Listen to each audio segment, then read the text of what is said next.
Chapter 16 The loud noise after midnight opened the window, and the evening breeze is unusually cool as Su Chongqing looked out onto the street but saw no light downstairs. Nor did he see Mysterious Shop. He was slightly disappointed.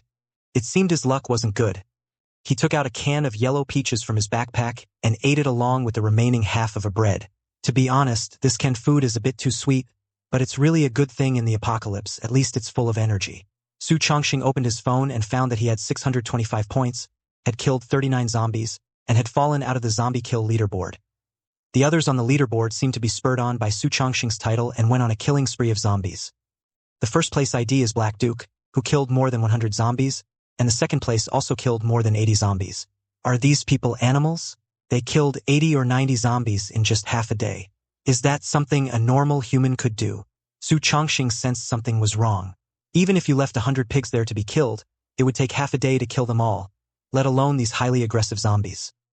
However, there are no titles like 100 kills or first kill on the forum, so it seems that titles are not so easy to obtain at least until now. Only Su Chongqing holds the title. While eating bread and jarred yellow peaches, Su Chongqing opened the forum and started browsing. A master who can fly and teleport. He immediately noticed the top-ranked post and was somewhat surprised. Could it be that humans can already fly? That's truly fantastical. Isn't that me?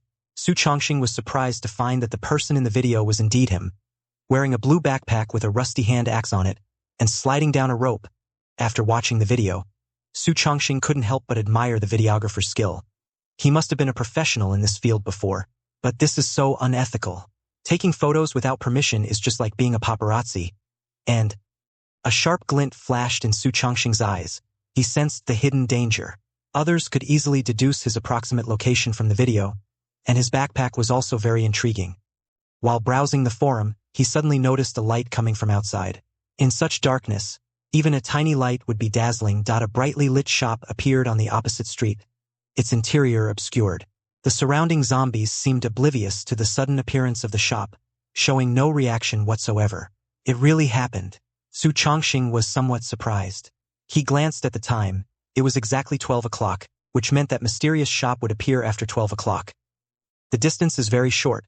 Su Chongqing could even rush across directly from the stairwell, but it would be extremely dangerous if these zombies surrounded him at night. Zombies should move at a similar speed to him. After some deliberation, Su Chongqing decided to sell the 2 steel knives first and keep one in the shop as a backup. 655 points is a lot, but it's still not enough if you can actually exchange points for items in the Mysterious Shop. Furthermore, by observing the leaderboard, Su Chongqing estimated that many people had accumulated a large number of points and were not worried about not being able to sell their steel knives. More importantly, most people don't know the use of points right now, but maybe someone will discover its usefulness by tomorrow. Therefore, selling what you have now is the most cost-effective option. Su Chongqing immediately posted an ad for selling steel knives and pinned it to the top of his chat. Lucky kid. I unexpectedly found a steel knife, a top-tier weapon, priced at 600 points. First come, first served. While supplies last. Picture a steel knife that gleamed coldly in the darkness. Su Chongqing still chose to take advantage of the situation. He set the price at 600 points, betting that someone would still buy it even at 600 points. Since points are not of any other use, using them to upgrade to a better weapon is obviously a good option.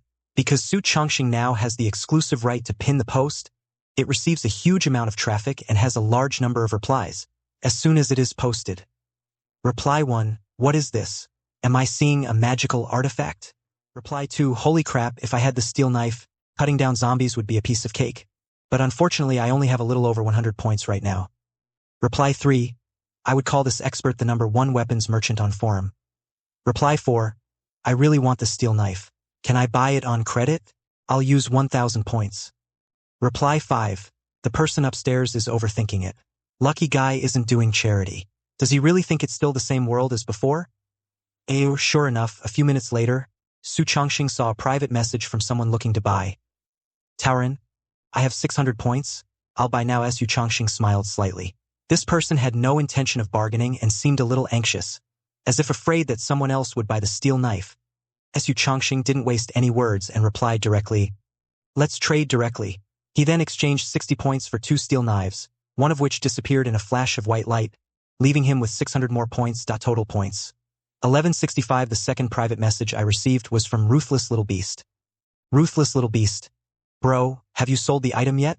If not, I'll buy it. I need it urgently. Su Chongqing thought for a moment and replied, "It's not for sale. If you want to buy it, you can trade now." Ruthless little beast. Okay. Bro, you're really something. You always manage to find good stuff. Lucky kid. It's just good luck. The word lucky is on my head. If I'm unlucky, I won't be able to do anything. Ruthless little beast. Huh? Should I also change my name to Lucky Little Beast? Su Chongqing smiled, made a deal with Ruthless Little Beast, and the other steel knife disappeared in a flash of white light, giving him another 600 points. Total points. 1765. Su Chongqing earned nearly 1,200 points in this round trip, which is equivalent to killing 120 zombies. That I, Su Chongqing, am the #1 speculator in the apocalypse. Su Chongqing packed his things and observed the situation on the street.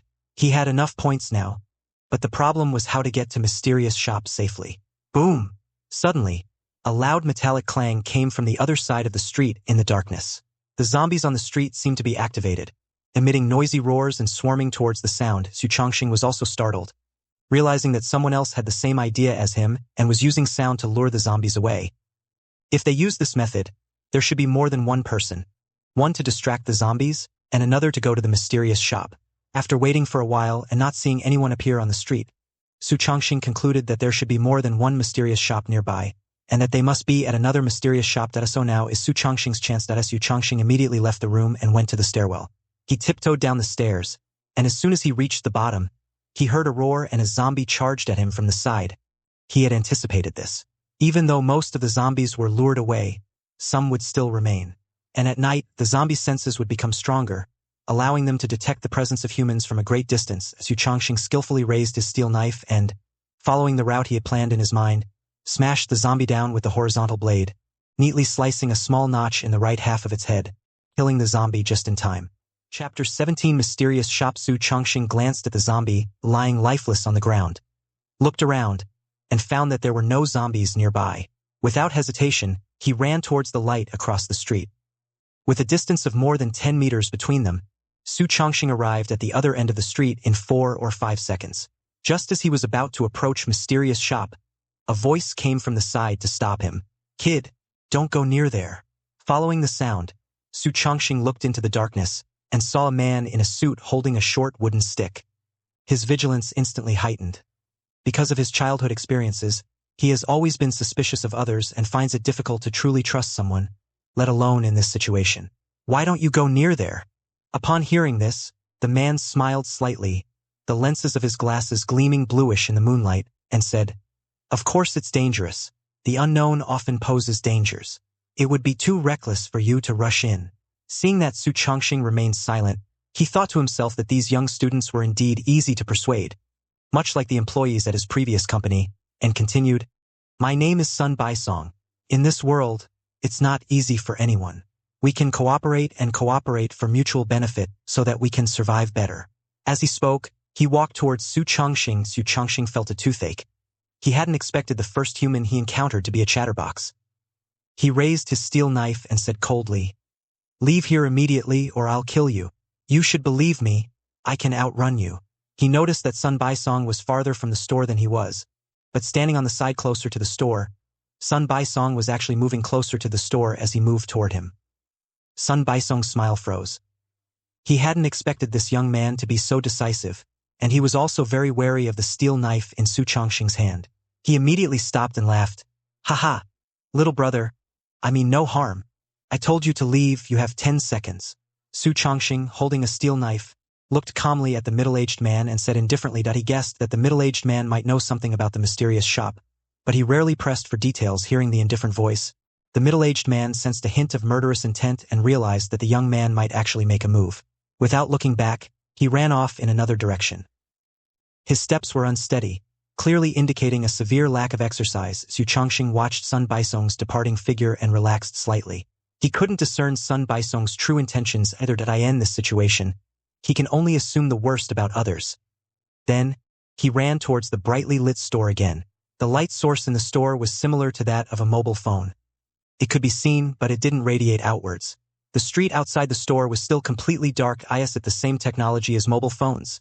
Just as Su Chongqing reached the store entrance, a zombie lunged at him from the alleyway beside it, baring its fangs and claws. Just as he raised his steel knife to retaliate, A white light flashed before his eyes. The zombie disappeared from his sight, and Su Chongxing arrived in another space. A square, gray-white room. The room was very spacious, with a large, silvery white sphere in the center of the room.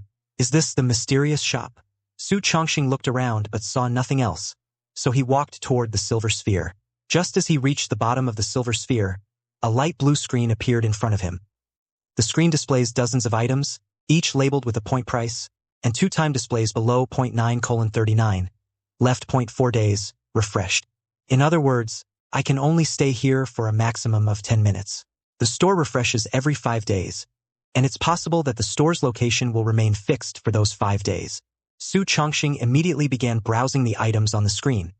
The first thing I noticed was the item at the very top of the list. Speed boost, rare, quantity 2, 1,200 points. This should be something similar to a potion, which can enhance the human body, but it's cheaper and only rare. Su Chongxing clicked on the explanation of speed enhancement. Speed enhancement strengthens the human body, focusing on speed. The weaker the speed, the better the enhancement effect. This is an item that Su Chongxing will definitely buy, but it's too expensive. He can only afford one with his points. The rest consisted of a large number of daily necessities, including sleeping bags, iron pots, clothes, shoes, and even toothbrushes. But the only weapon is a sturdy wooden stick, worth 10 points. Water and food are relatively scarce. 550 ml bottled water, quantity 7. 2 points instant noodles, 8 servings. 2 points upon seeing the quantity of water and instant noodles. Su Chongxing immediately realized that someone had redeemed items here yesterday, but that person should only have 10 points and had bought 3 bottles of water and 2 packs of instant noodles. In other words, people already knew about the fact that points could be redeemed for items.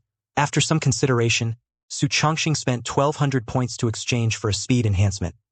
The moment Su Chongxing clicked to redeem, he saw a white light fly towards him from the metal ball, followed by a bone-chilling cold. 7 breaths later, just as he felt himself about to turn into an ice cube, the chill suddenly disappeared, and he felt a sense of ease and comfort throughout his body. View attributes. Name, Su Chongxing. Strength 4, stronger than the average human. Speed 4, superior to average human speed. Physical condition 3, average human level. Spirit 5, far superior to that of ordinary humans. Status minor injury, slight psychological trauma. Evaluation: you have been strengthened again, and your combat power may reach 10 points, making you stronger than before, but you are still an insect. The speed changed from 3 to 4. A smile appeared on Su Chongxing's face. The stronger he became, the stronger his chances of survival became. Next, he spent 30 points to redeem all the water and food, which are the most basic survival resources.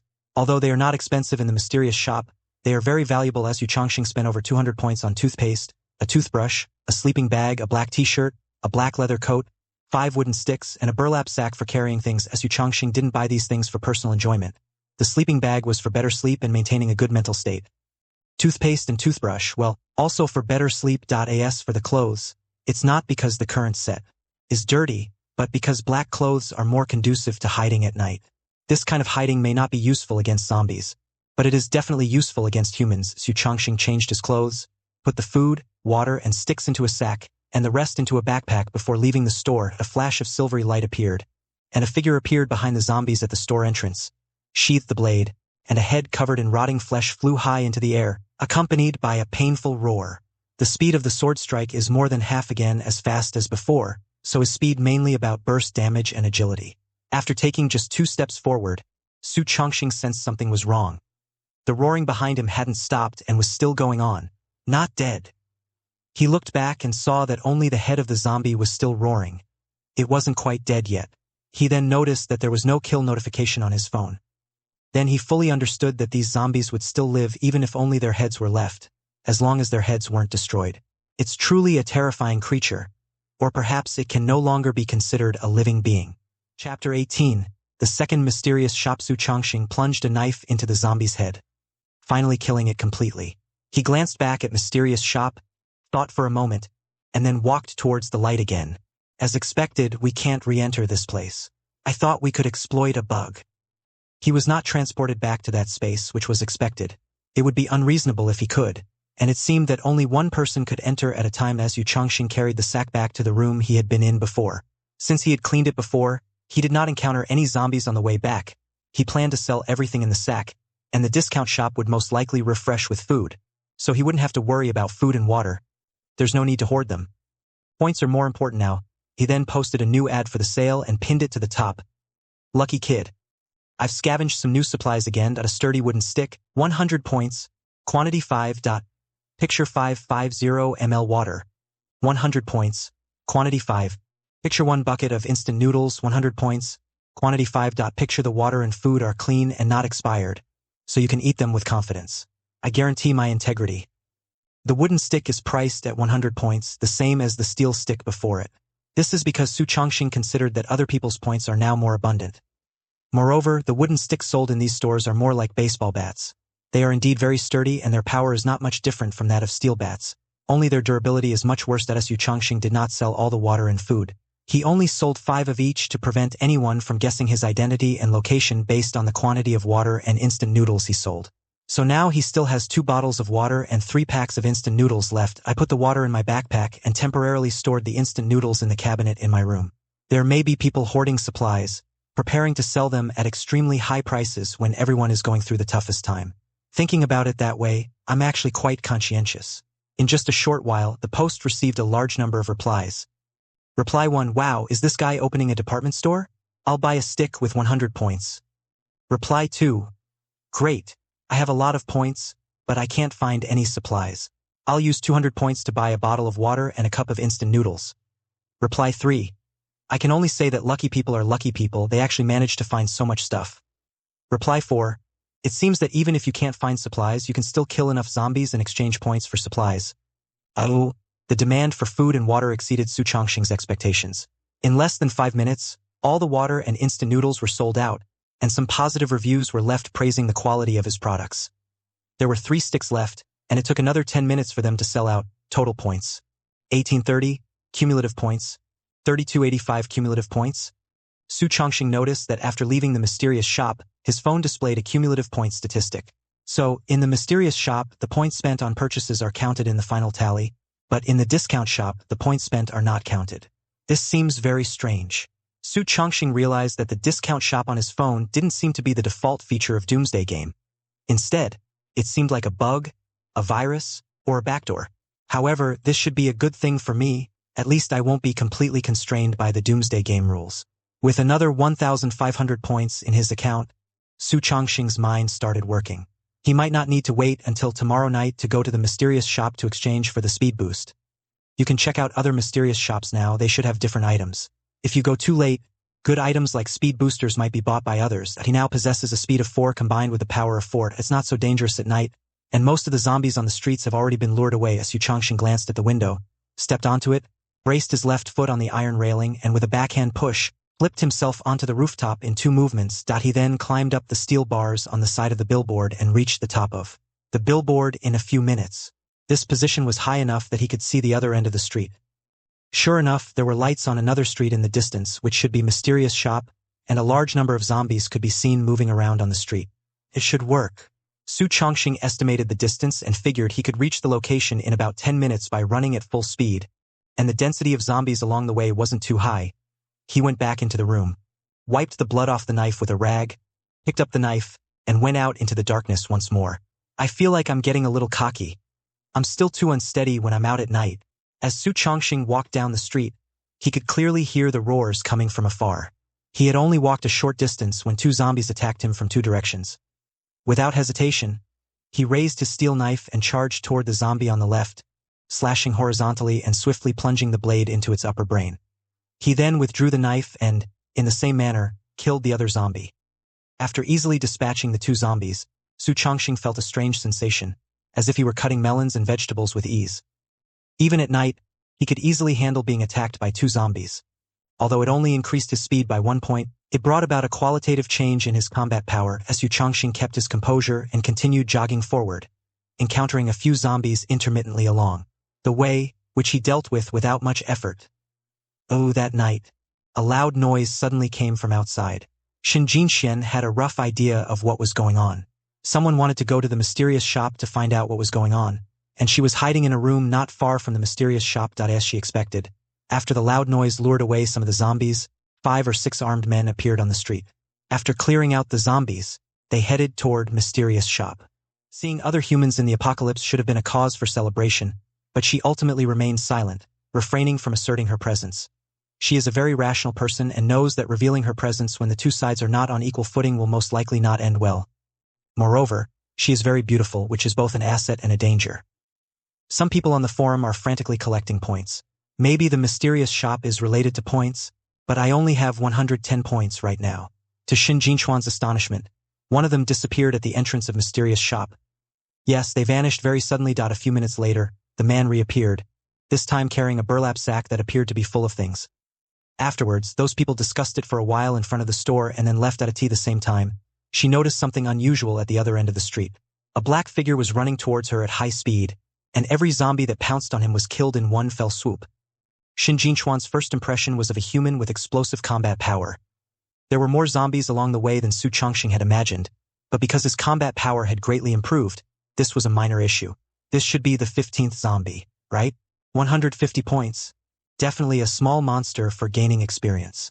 Looking up and ahead, Su Chongxing could already see the brightly lit Mysterious Shop. Chapter 19. Greed. A gentle evening breeze carried a faint smell of blood. The surroundings were unusually quiet, which made Su Chongxing feel somewhat uneasy. Looking around, he saw abandoned cars lying about and open, deserted shops, but no one else. However, there were some zombie corpses on the ground. The area has been cleared. Someone came by. Was it the people who made the noise? He didn't approach the Mysterious Shop immediately, but carefully observed the surrounding area, but found nothing, which could only be attributed to the fact that those people had already left. Su Chongxing crouched down and jogged between the vehicles toward the store, continuing to observe his surroundings. Finding no one around, he sped up and ran toward the store, disappearing into the light. A moment later, four shadowy figures wielding weapons appeared at the entrance of Mysterious Shop. Standing in the middle, the short-haired man, holding a wooden stick, gleamed with excitement and laughed. This kid is carrying a backpack.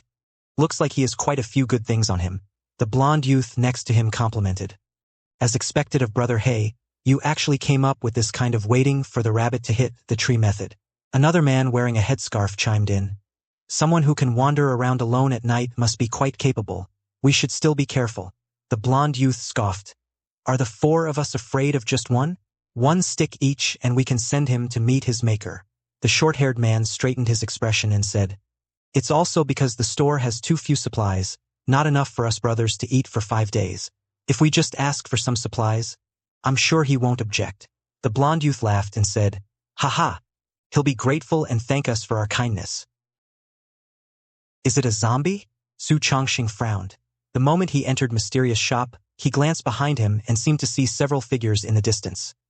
The environment of this Mysterious Shop is exactly the same as the previous one. A square gray and white room with silver metal spheres, and the temperature in the room is just right, very warm. The only difference is the number in the lower left corner of the blue screen, which is A0171, while the previous Mysterious Shop had the number A0173. That is to say, each Mysterious Shop has a corresponding number, and there is another one nearby, A0172. Su Chongxing analyzed the situation, scanning the blue screen. As expected, the food and water had been completely redeemed, indicating that someone had indeed come earlier. He didn't see any weapons either. Either the shop wasn't stocking weapons, or they had all been redeemed. He leaned towards the latter. Look up to the very top. Shop A0171 does indeed have rare items, but they aren't for enhancing attributes. There's something else entirely. Climbing skill, rare, quantity 2, 900-point skill. Su Chongxing was stunned, not expecting such a thing to exist. He could roughly guess that it was an item that allowed people to master climbing, similar to a skill book in a game. That's really scientific. He complained as he clicked on the item description for the climbing skill. Climbing skill. Learns climbing skills. Use it once to gain climbing proficiency, twice to climbing specialization, and 4 times to climbing master. This is both a skill and a path. Is this both a skill and a means? What does method refer to? Su Chongxing frowned, feeling that the last sentence was a bit inexplicable, but this skill was indeed a good one, and it would be very useful in this kind of apocalyptic world. Without hesitation, he decisively exchanged both climbing skills. What he had in his own hands was truly his own. As for the speed enhancement points, he could figure that out later. Su Chongxing saw another white light flying towards him from the metal sphere, and then a sense of enlightenment dawned on him, filling his mind with a wealth of knowledge and experience about climbing. At the same time, the body also underwent some changes. It didn't become stronger, but rather gained more memory, specifically muscle memory, gain climbing proficiency skill upgrade, climbing specialization, something beyond imagination. Is it science, magic, or something else? Su Chongqing fell into deep thought. This shocked him even more than the previous direct enhancement of his body. It was equivalent to directly adding memories and experience to a person. Total points. 170. After spending 1,800 points, Su Chongqing was back to square one, lamenting that points, like money, are very fleeting and disappear without a trace. Su Chongqing checked his inventory again, thinking there was nothing useful, but he found a syringe inside. On a whim, he spent 5 points to buy it and put it in the inner compartment of his backpack. Suddenly everything went dark. Su Chongqing left the brightly lit shop and came to the dark street. He saw 4 armed men waiting for him outside. His heart tightened. He thought to himself that he had been careless. Is there anything I can help you with? Su Chongqing lifted the steel knife with one hand, held it horizontally in front of him, his whole body tense, ready to strike at any moment. Standing directly in front of Su Chongqing, a short-haired man with a fairly strong build felt a chill run down his spine when he saw the steel knife in Su Chongqing's hand. I couldn't see what the kid was holding in the dim light, but I didn't expect it to be a steel knife, and it looks like it's of pretty good quality. While they were still hitting zombies with wooden sticks, this kid was already using a steel knife. Various thoughts raced through his mind. The short-haired man's expression shifted, and he said politely, "We brothers don't mean anything by this. We just want some food and water to survive. Give us some of the food and water in your bag and you can leave." The blonde youth standing next to him chimed in, "You only need to pay a toll to leave safely. Doesn't that seem like a good deal?" Su Chongqing didn't speak immediately, but silently observed them, not considering whether to agree to this person's request, but rather whether to go all out in a fight. Given the chance, he could absolutely kill someone with a single blow. These men looked like thugs from the streets, but they were only carrying wooden sticks, and their strength and speed were probably inferior to his. A value of 3 represents the level of a normal person. What does it mean to be a normal person? More than 90% of humans are considered normal people. There may be some fluctuations, but they are all within a certain range. His strength and speed both reached level 4, although he was surrounded, he was not at a complete disadvantage. No. Before Su Chongqing could speak, the short-haired man standing at the front suddenly rushed towards Su Chongqing, raising his wooden stick and shouting, "Disarm him first." From the moment he saw Su Chongqing, he had no intention of peaceful resolution. This young man, who looked like a student, had thin arms and legs and probably had never been in a fight before. So what if he had a steel knife? Moreover, what he really wanted was this weapon. With this steel knife, his combat power would greatly increase. If it weren't for this weapon, he might have resolved the matter peacefully. Su Chongqing never imagined that the reason these people would take action would be the steel knife in his hand. But even if he had known, he wouldn't have cared. Human nature is greedy. Chapter 20 Counterattack. The other 3 didn't react immediately when short-haired man attacked. They clearly hadn't expected him to make a move so directly. Instead, Su Chongqing was the first to react, immediately taking 2 steps back to the side and attacking the relatively thin blonde man on the left. He had already considered various possible countermeasures in his mind. In this situation where he was surrounded on all sides, even if he killed one of them with a single blow, he would immediately be attacked by the other 3. Humans aren't zombies. They can cooperate to a certain extent. If 3 people each wield a stick, he might not be able to withstand it. As the saying goes, 2 fists can't beat 4 hands. Unless his combat skills are exceptional, and clearly, his combat experience is even inferior to these individuals. The safest way is to break out, by breaking out from the people closest to the wall so that only 2 people can attack him at the same time. The blonde guy on the left, who looked noticeably thinner, became his weak point as Su Chongqing suddenly swung his sword horizontally, creating a whooshing sound in the air. Huang Mao was also startled. Su Chongqing's knife swing was faster than he expected. He raised his wooden stick to block and instinctively stepped back. His hands went numb involuntarily, and the wooden stick almost slipped from his grasp.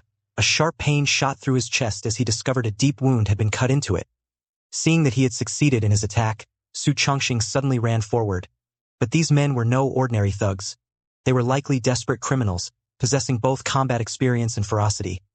Even after being stabbed by him, the blonde-haired man still didn't hesitate to grab a wooden stick and step forward to stop him. The 2 were very close at this moment. Su Chongqing did not back down at all. He used his strength to knock the blonde man down.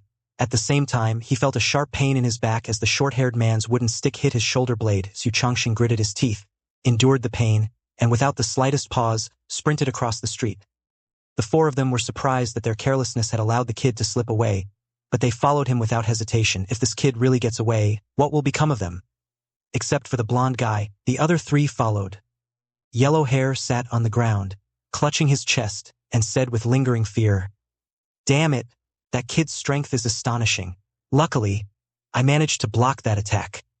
His arm was still numb, and he noticed a half-centimeter knife mark on the stick in his hand. The stick had almost been cut in half. Well, that's it. The weapon is ruined too. But that kid's steel knife is really good. I wonder where he got it. The three men chased Su Chongqing across the street and realized something was wrong. While they were still on the highway, Su Chongqing was already running into the alley. The short-haired man cursed, "That kid runs way too fast." Su Chongqing glanced back at the three of them, confirming that he was indeed moving very fast. After thinking for a moment, he suddenly stopped at the entrance of the alley. This is a blatant provocation. The three men who were about to give up the chase saw the kid stop at the alley entrance, yelled, and then gave chase again. Su Chongqing ran into the alleyway and felt the light around him getting dimmer.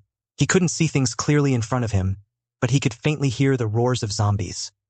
There are zombies inside. That kid can't have gone far. Let's chase him.